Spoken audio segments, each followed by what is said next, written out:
With massive decisions to make at head coach, quarterback, the number one pick in the NFL draft, and a bunch of salary cap space, this offseason will make or break the legacy for Ryan Poles as the Chicago Bears general manager.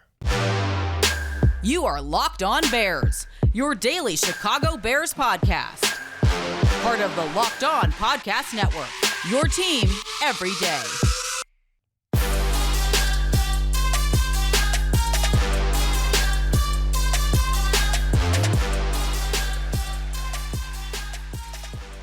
This is Locked On Bears, and I'm your host, Lauren Cox.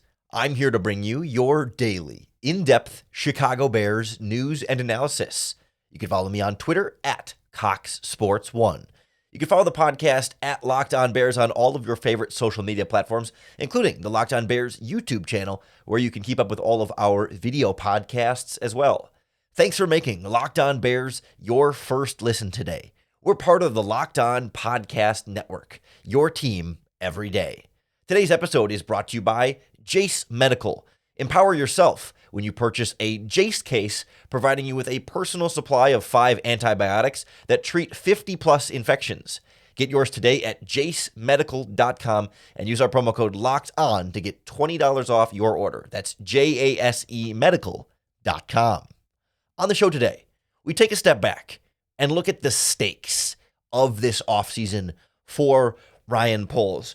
Just how big these decisions are. We know head coach, quarterback are big decisions, but when it comes to what is in front of Ryan Poles, we are going to look back at this offseason and wonder what if. Depending on what decision they make at coach and at quarterback, there's always going to be 2 or more paths that the Bears could go down. And Ryan Poles is going to choose one of those paths. And we're going to wonder instead, well, what if they had made a different decision with the coaching staff? What if they made a different decision with Justin Fields? What if they made the other decision with the number 1 overall pick? Whether it's the player they select or a trade down that they might do, there's going to be a lot of room to second guess the decisions Ryan Poles makes this offseason if he makes them incorrectly. And if he makes them correctly for the success of the Chicago Bears, then we will look back at this as the time when he successfully built the long-term future success of the Chicago Bears. It really is a super pivotal moment. We felt like last offseason could be that pivotal moment with the number 1 overall pick and a bunch of cap space. But now on top of that, you add a Justin Fields decision and a head coach decision and some great head coach options, some great quarterback options, but also the choice to stick with what you've already got in the building. And of course, the number 1 overall pick again, that you're not expecting to get that for a third time in a row next year. But all of this starts right now with the head coaching decision. The quarterback and the draft decision come later.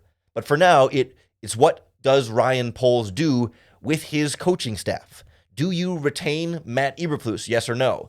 If you retain Matt Eberflus, do you retain offensive coordinator Luke Getsy, yes or no? And with each of those decision points, you have a lot of different possibilities that if they make the right choice, you're set for the long-term future. If you make the wrong choice, you'll wonder, man, what if they'd done it the other way around? You know, if they keep Luke Getsy, do we wonder in the future, man, what if they had hired a different offensive coordinator? What if they had fired their offensive coordinator and brought in a better OC? Could that have changed everything for whoever the quarterback is and whoever the draft picks are and the other players on this Bears offense? Or, you know, does the other quarterback or does the other offensive coordinator make things worse and blow up in some horrible way? And you wonder if, man, could Luke Getsy have done more with this quarterback or that quarterback or these players based on what we had seen this season? I mean, I think that's more on the minor level, but bigger picture, it's Matt Eberflus. If you keep Matt Eberflus right now, which I've advocated on this podcast and yesterday's show and many others, fire Matt Eberflus, clean out this coaching staff. That's what I think the right decision for this franchise is. If you keep Matt Eberflus this offseason, then we are always going to sit here and wonder, what would happen if the Bears had gotten Jim Harbaugh instead of blank team that gets Jim Harbaugh, whether it's Washington or Los Angeles or the Raiders or whoever? What would have happened, man, if the Bears had just fired Eberflus and hired Harbaugh this year? What could have been different? Or, you know, pick your coach of choice there. If they had fired Eberflus and hired Ben Johnson, and say Ben Johnson goes on to the Chargers or whoever and ends up being the next smart offensive coordinator turned head coach, you're like, man, what if, you know, Ryan Poles blows it by keeping Eberflus and not hiring the the other options, or vice versa. If Ryan Poles fires Matt Eberflus, there's a lot of different candidates there. And kind of like when they hired Mark Trestman over Bruce Arians back in the day, we still wonder, man, what would have been like if the Bears had hired Bruce Arians instead of Mark Trestman? That starts to become the conversation no matter who you end up picking. It's like, if you pick the correct coach, we won't wonder what if. But you either pick the guy who's the perfect guy for the job and he does great, and that defines Ryan Poles' legacy as a great general manager, or you look back at this moment and say he either should have fired Matt Eberflus or hired the wrong guy to replace Matt Eberflus, and you're left thinking like, man, what could have been? I also wonder from a Ryan Poles legacy standpoint with the coach, if you keep Matt Eberflus right now and say, yep, we're bringing him back, regardless of what happens with offensive coordinator. Let's put that aside for a second, but Matt Eberflus is back as head coach. If you bring back Matt Eberflus this offseason and things go poorly in 2024, this next season, say they don't take that step forward, but maybe they stay about the same or slightly worse. Say you win 6 games next season for whatever reason, quarterback or whatever.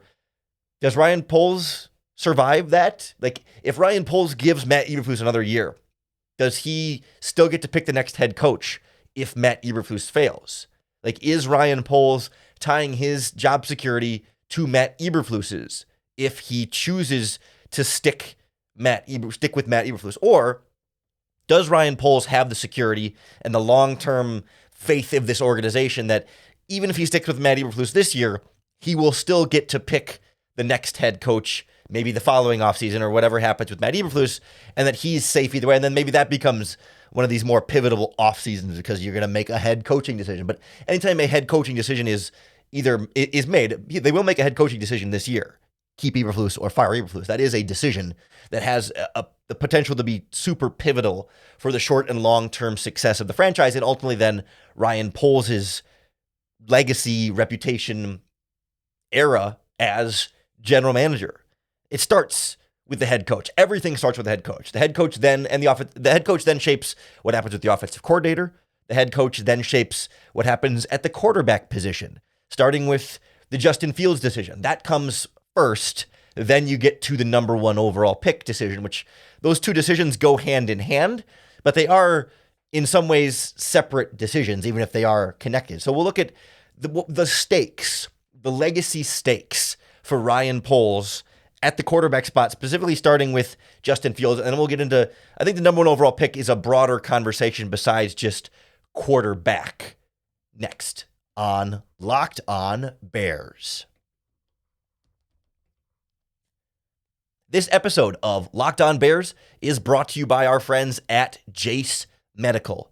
Jase is the makers of the Jase Case. It's a pack of 5 different antibiotics that treat a long list of bacterial illnesses, including UTIs, respiratory infections, sinus infections, skin infections, among others. It's stuff that, especially during the winter, you think about being around a lot more. And unfortunately, as we're going through right now, pharmacies across the country have started sometimes running out of antibiotics. You're seeing shortages where people who get sick can't always go to the pharmacy and get the prescribed antibiotic that they need to feel better as soon as possible. And I don't like that helpless feeling of not being able to get that life-saving medication because of supply chain issues.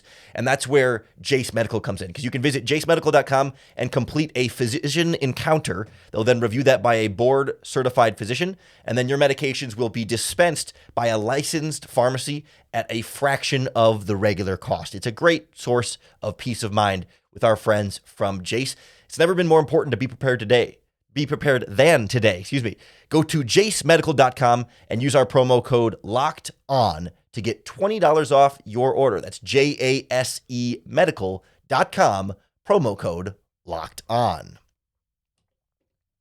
This episode of Locked On Bears is brought to you by our friends at PrizePicks, the fastest and easiest way to do daily fantasy sports. PrizePicks is a lot of fun, and they really, to me, add some extra stakes to any game I'm watching. Certainly when it comes to the playoffs, when you don't necessarily have a rooting interest in the game, you can still ultimately find a way to get something to watch when you're making your prize picks for this game. So with prize picks, you pick 2 to 6 players and whether they'll perform better or worse than their prize picks projections, and you can win up to 25 times your money just by getting your picks right. Unlike, some of the other daily fantasy platforms where it's, you're setting a lineup and it's you versus all of the different potential people out there, thousands of other people, sharks, pros, you name it. No, with PrizePicks, it's just you putting your football knowledge to the test. And it's really a lot of fun. I've been playing PrizePicks quite a bit myself, even without the Bears anymore. Still helps you get engaged with some of your other favorite sports.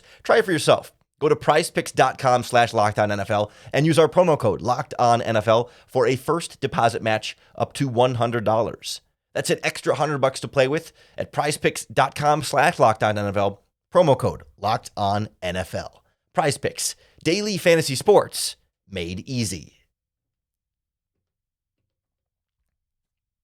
The first pivotal decision is the head coach. Eberflus or not, a lot is at stake for what Ryan Poles decides there.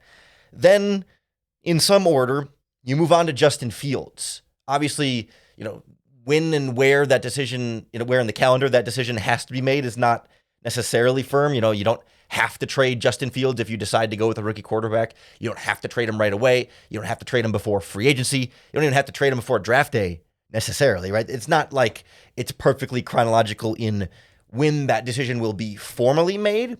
But as the offseason goes along, Ryan Poles, before free agency, will need to have a plan for what he's going to do at quarterback. And that's going to involve the draft. That might involve free agency. It could involve a trade. And it will certainly involve whoever his head coach is and his offensive coordinator. And they're going to have input on what the Bears should do at the quarterback position.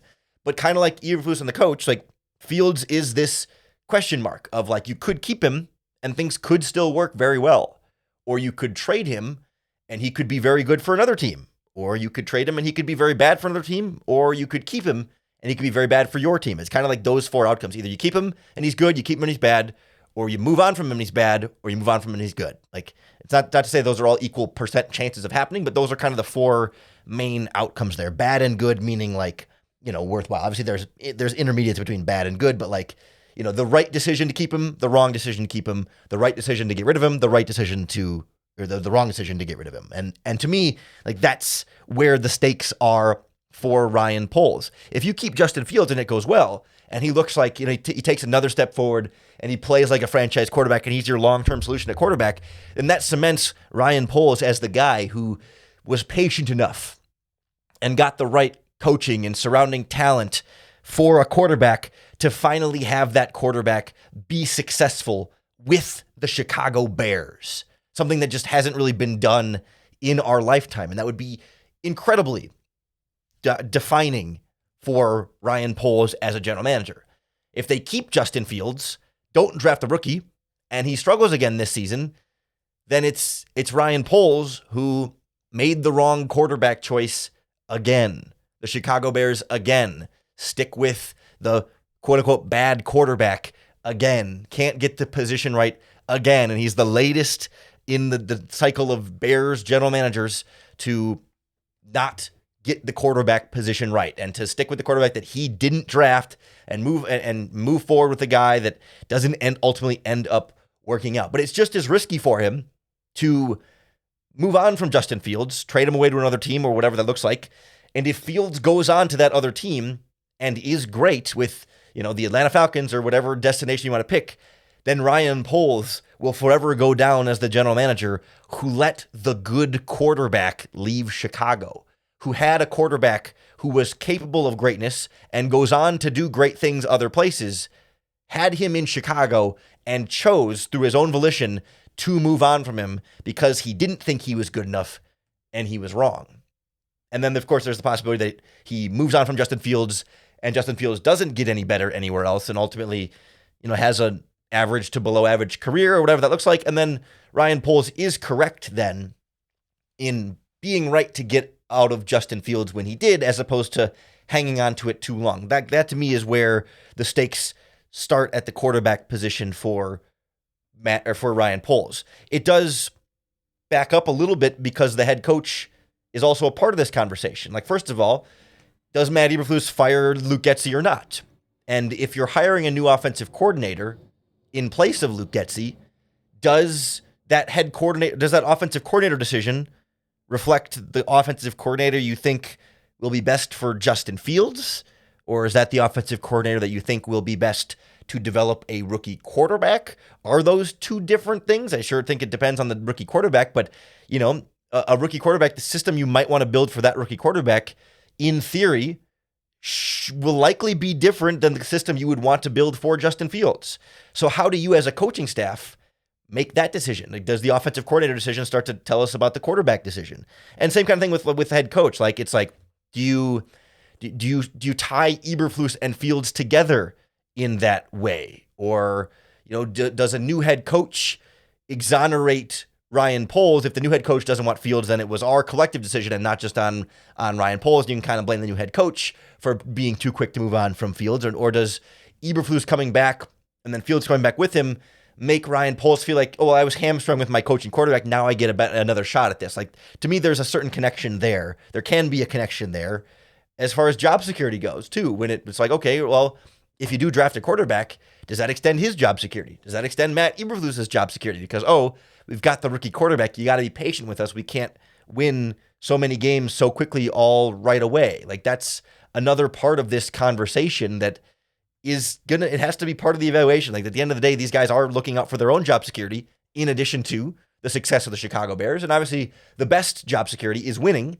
But the second best job security is youth and inexperience and being able to say, give us more time and more patience so we can develop this next quarterback and develop this offense around that younger quarterback and move on from Fields to try and buy yourself a little bit more time. Because that's when you start to wrap in the draft pick decision here, because the number one overall pick is not quite as simple as just quarterback or no quarterback in this draft, but it's also about the quarterbacks you don't take, the players you don't take, the players you pass on, and specifically having traded down from number one last year and now not having the number one pick again this year. It ends up kind of doubling up the stakes if you end up trading down for the number one pick again. And that plays into not only who you have at quarterback under center, but also the value that the number one overall pick is worth, as a potential trade asset, and the ways that can help you build a team, and sort of weighing that value of everything you could get for the number one overall pick versus the potential quarterback that you may or may not like with the number one overall pick. And that, again, is such a pivotal piece of the long-term roster building of the Chicago Bears that sits in front of Ryan Poles. And I still think the head coach and Justin Fields' decisions are probably a little bit more critical at this stage, certainly because they're more timely in front, but this draft pick decision has a certain weight of its own. And I want to get into some of the specifics and the different scenarios here that, again, will really make or break how we view Ryan Poles as the Chicago Bears general manager in history. When we look back at his era, it's like this offseason right now, this coach, this quarterback, this draft pick will really be that moment. And we'll go through the draft pick in particular next on Locked On Bears. This episode of Locked On Bears is sponsored by BetterHelp.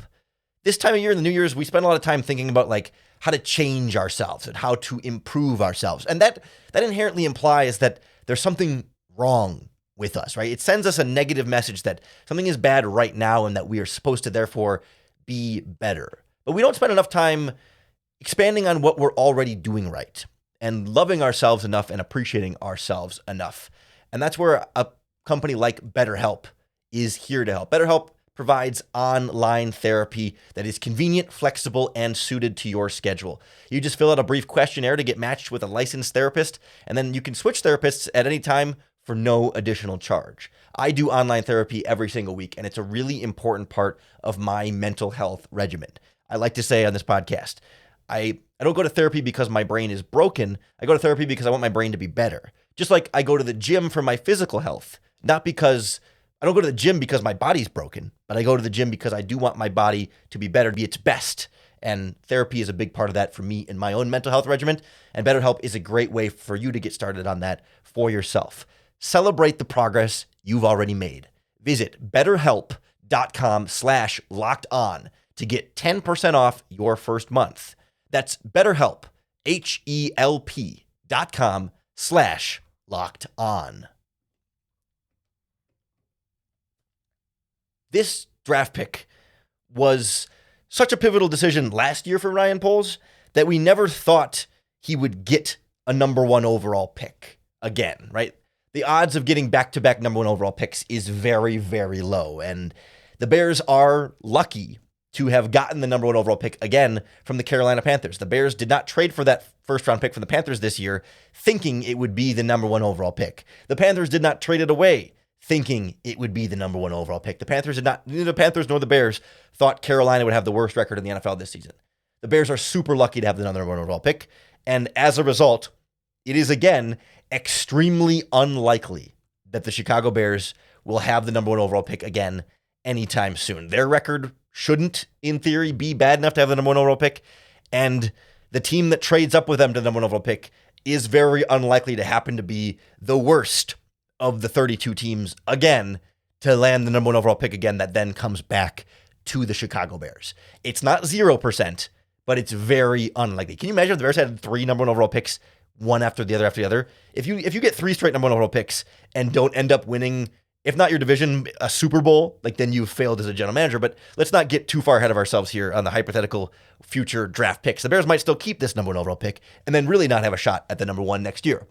But when it comes to what Ryan Poles has at stake with this year's number one overall pick, the first question is, are you taking a quarterback? And if so, are you taking the quarterback with the number one overall pick? That ties into the Justin Fields decision making, right? Kind of separate from Fields. It's like if you don't keep Fields, then you're drafting a quarterback.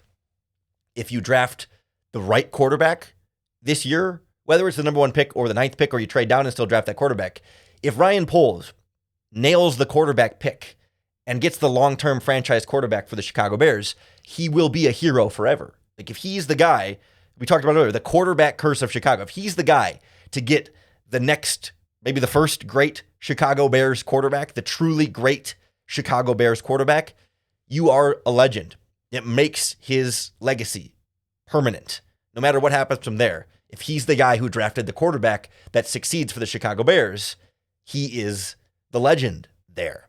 If he drafts a quarterback number one and it's a bust, he's as good as fired. Not right away, but I don't think you overcome that if you're Ryan Poles. You draft a bust quarterback number one overall, I just don't think eventually you will be fired as a result of that much draft capital going into that most important position and getting it wrong. Like that's how pivotal that question is for him. I mean, same thing like if you go to this draft and say, okay, Caleb Williams is clearly the favorite among a lot of teams, but say you're Ryan Poles and you don't see it. For whatever reason, he holds onto the ball too long. Does a lot of the same things as Justin Fields without as much mobility, but maybe a little better on, but like has flaws. Caleb Williams is not a perfect, flawless quarterback prospect. That we can all agree on. He might still be the best quarterback in this draft. He does have flaws. They all have flaws. And you say, you know what? I do want a quarterback, but it doesn't have to be Caleb Williams. Let's trade down a couple spots and grab Jaden Daniels or Bo Nix or, whatever other quarterback, Drake May, maybe depending on how far you go.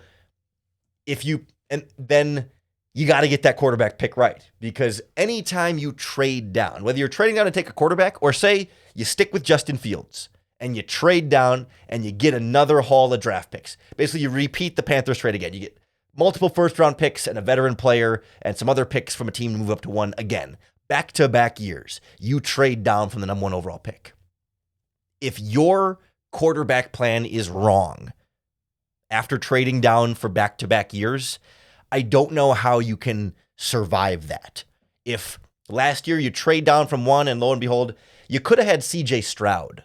And after one season, albeit it is a small sample size, and we've seen quarterbacks have one good rookie season and then drop off. But as it looks right now, CJ Stroud sure looks like a franchise caliber NFL quarterback who is playing above the level of talent that's around him in Houston. Coaching has a factor in that, but I'm not here to debate CJ Stroud right now. But like the Bears passed on a good quarterback, maybe a great quarterback, at the very least, a good quarterback in CJ Stroud. That alone is not enough to cost Ryan Poles if he still gets the quarterback decision right this year. Whether that's Fields or a rookie or whatever, if he gets the quarterback position right, no one will care that he passed on CJ Stroud. If he trades down again this year, and Caleb Williams is the next Patrick Mahomes, or Drake May is the next, I don't even know the player comp for Drake May at this point, but Drake May is the next Joe Burrow, or Jaden Daniels is the next Jalen Hurts, Cam Newton, Lamar Jackson. He's athletic in the same kind of ways. Like, again, if he passes on these quarterbacks and there's another one that's great, And back-to-back years, Ryan Poles could have had one of these great quarterbacks, and he passed on them both times. For a quarterback plan that isn't good enough, I don't think you can live that down. I don't think as a general manager, you can long-term expect to keep your job when you squandered multiple opportunities that were right in front of you to secure the long-term future of your quarterback position with a rookie that was right there for you to take and that you chose not to take. You chose to trade down and not to take. And ultimately, if you get the quarterback position wrong and there were alternate options that would have made you right, that is a terrible look and solidifies his legacy as the what-if missed opportunities general manager. Now, if he trades down again this year and gets a big haul and drafts wide receivers and offensive linemen and pass rushers and surrounds Justin Fields with all the talent in the world, and Justin Fields wins the NFC North next season and takes the Bears to the playoffs, I don't think it'll be as big of a deal if Ryan Poles passes on good rookie quarterbacks. Like, all that matters is that you get that quarterback selection right. Whether it's Fields, whether it's Caleb Williams, whether it's trading down and taking Drake May, Jaden Daniels, Bo Nix, whoever. It's less important which decision you make. All that's important is that it is the correct one. And if he makes the quarterback decision incorrectly, then we're going to look back and find everywhere that he could have made it correctly. Should have drafted CJ Stroud. Should have drafted this guy. Should have traded Justin Fields. Should have kept Justin Fields. Like, however he makes the decision wrong, we will look back and find all the areas he could have made it right. And the same thing is true with the coaching decision. Like, if Matt Eberflus proves to be the wrong coach, we'll look back and say, man, he could have hired Harbaugh. He could have had Belichick. Could have had Vrabel. Could have had Ben Johnson. Could have had Mike McDonald. Whoever. I mean, right? One of these coaches is going to go to one of these teams and be super successful. And we're going to think, man, the Bears should have fired Matt Eberflus or could have fired Matt Eberflus and should have hired that guy. And he would have been so good in Chicago. And we knew it at the time. And Ryan Poles messed it up. He messed up by getting the wrong coach, or he messed up by getting the wrong quarterback. And that ultimately ends up being his legacy. And that's what's decided right now. Or he gets the right coach, and he gets the right quarterback, and they lead the Bears to NFC North championships and division titles and, playoff runs. And you go, man, that 2024 offseason was the year Ryan Poles got it right. He got everything right and led the Bears to the future. That's what's at stake right now. Buckle up. This is going to be a huge offseason for the short and long-term history of the Chicago Bears. You can be sure we'll be right here to break it all down for you right here on the Locked On Bears podcast. So make sure you hit that subscribe button, whether you're listening to podcasts, wherever you get podcasts, or on the Locked On Bears YouTube channel. Either way, subscribe so you're coming back for all of our daily in-depth Chicago Bears news and analysis. Thanks for making Locked On Bears your first listen today. We're part of the Locked On Podcast Network, your team every day.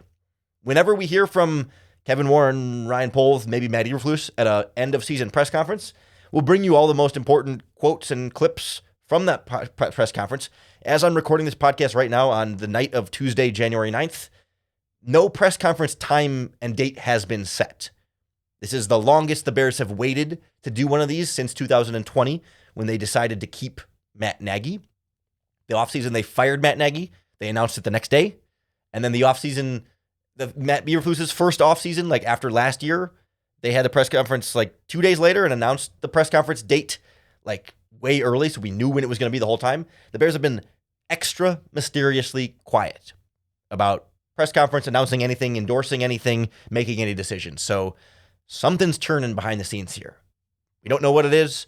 Hopefully we find out sooner rather than later because I'm tired of waiting. I hope you are too, but when it happens, whatever happens, we'll be right here for you to break it down. So make sure you hit that subscribe button. You're coming back every single day because no matter what they do, head coach, quarterback, NFL draft, you can be sure that regardless, we're going to give you another opportunity to bear down.